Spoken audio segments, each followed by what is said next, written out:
ज्यादा कैलोरीज यानी ज्यादा मोटापा किसी खास लेप के लगाने से हो सकते हैं पतले।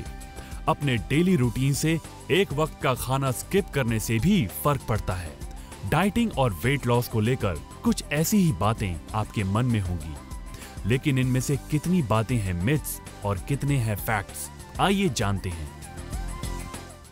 डाइटिंग एक ऐसी चीज़ है जो शायद आज हर इंसान उसको करने की सोचता है, मगर डाइटिंग से जुड़े हुए कई मिथ्स हैं, कई सवाल हैं जो हमें जानने चाहिए। पहला मिथ है कि लोग समझते हैं कि अगर आप डाइटिंग कर रहे हैं और कैलोरी कॉन्सेप्ट फॉलो कर रहे हैं, यानी जिस चीज़ में कम कैलोरी है उसे आप खाएं तो आप पतले हो जाएंगे। तो इस मिथ के साथ जुड़ी हुई कई चीज़ें हैं। पहला चीज़ है कि जो कैलोरी है वो चीनी के चम्मच में 1 टीस्पून ऑफ शुगर में सिर्फ 15 कैलोरी होती है, और अगर आप पूरे दिन में 10 चम्मच चीनी खाएं तो आपने 150 कैलोरीज कंज्यूम करी। बट अगर आप उसका रियली में लाइफ में असर देखें, अगर रोज़मर्रा की ज़िंदगी में असर देखें, जो इंसान 10 चीनी का चम्मच रोज़ खाएगा उसका वज़न कहाँ से कहाँ बढ़ जाता है। तो यानी कि 150 कैलोरी तो ज़्यादा नहीं है। 150 कैलोरी तो आपके 2 सेब में है या 2 फ्रूट पीसेस में है, मगर 2 एप्पल खाने से जो कि 150 कैलोरी के होंगे आपका वज़न इतना नहीं बढ़ेगा। मगर 10 टीस्पून ऑफ शुगर खाने से इतना वज़न बढ़ गया, यानी कि कैलोरी कॉन्सेप्ट में कोई खोट है, कोई प्रॉब्लम है।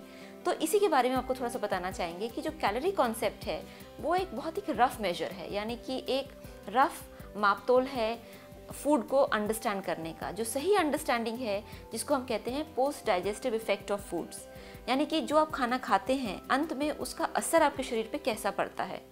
तो जो चीज़ें नेचुरल हैं, जैसे कि अगर आप फ्रूट खाते हैं या अगर आप दालें खाते हैं या अगर आप कोई जैसे खिचड़ी खा रहे हैं या पुलाव खा रहे हैं, जो नेचुरल फूड है उसका असर आपके शरीर में न्यूट्रिशन बढ़ाता है और आपका वज़न इतना नहीं बढ़ाता। बट जो चीज़ें आप बहुत रिफ़ाइन करते हैं, जैसे कि गन्ने से आप चीनी निकालते हैं, बहुत रिफ़ाइंड होती है, अगर आप चीनी खाएं तो आपका वज़न बहुत तेज़ी से बढ़ेगा। इसी तरीके से जब आप गेहूं से मैदा बनाते हैं तो उसको कई बार रिफ़ाइन किया जाता है, उसमें से जो जितना उसका भूरा है, जितना फाइबर है निकाला जाता है, विटामिन्स और मिनरल्स भी निकाले जाते हैं। तो वो जो वाइट मैदा है वो आपका वज़न बढ़ाएगा। भुट्टा जो हम इतने चाव से खाते हैं, इतने शौक से खाते हैं, वो आपको हेल्थ देगा। पर जब भुट्टे को हम रिफ़ाइन करके कॉर्नफ्लावर बनाते हैं तो वो कॉर्नफ्लावर आपको वज़न बढ़ाएगा आपकी, और तबीयत भी ख़राब करेगा। इसी तरीके से हम कोई भी पदार्थ ले लें, कोई भी प्रोडक्ट ले लें, जैसे कि फल है, फल हम सब कहते हैं कि फल खाइए तंदुरुस्त रहिए, बट अगर हम फल को जूस के फॉर्म में बना लें और उसको भी बहुत रिफ़ाइन कर लें तो वो जूस हमें कोई फ़ायदा नहीं देगा।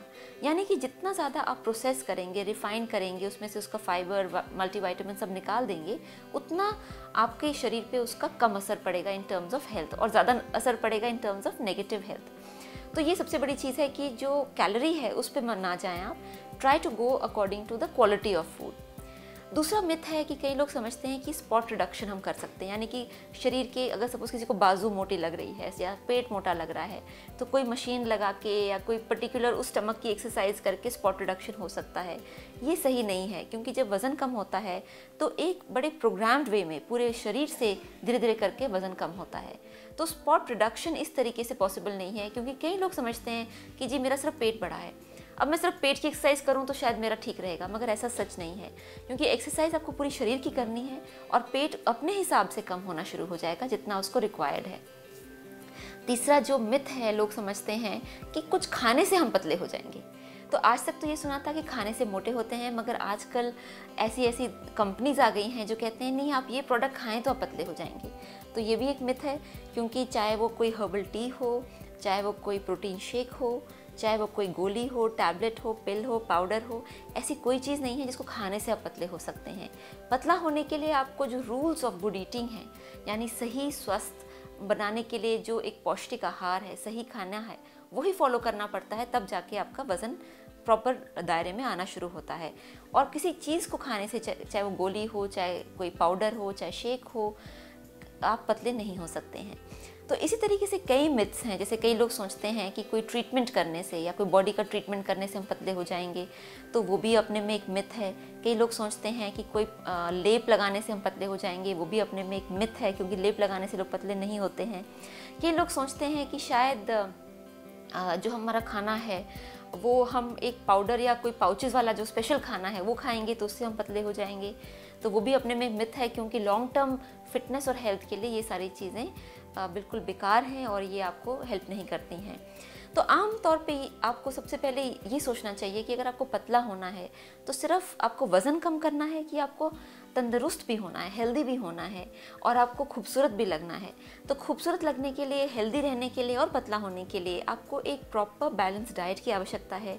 और जब तक वो शरीर में पूरे न्यूट्रिएंट्स, विटामिन्स, मिनरल्स का बैलेंस नहीं रहेगा, तालमेल नहीं रहेगा, तो आप में कोई ना कोई चीज़ आपकी मिसिंग रहेगी। यानी कि आप पतले तो हो जाएंगे मगर आपकी खूबसूरती चली जाएगी, या अगर आप पतले हो गए और खूबसूरती पे इतना नेगेटिव इफेक्ट नहीं पड़ा तो आपकी हेल्थ पे नेगेटिव इफेक्ट पड़ेगा।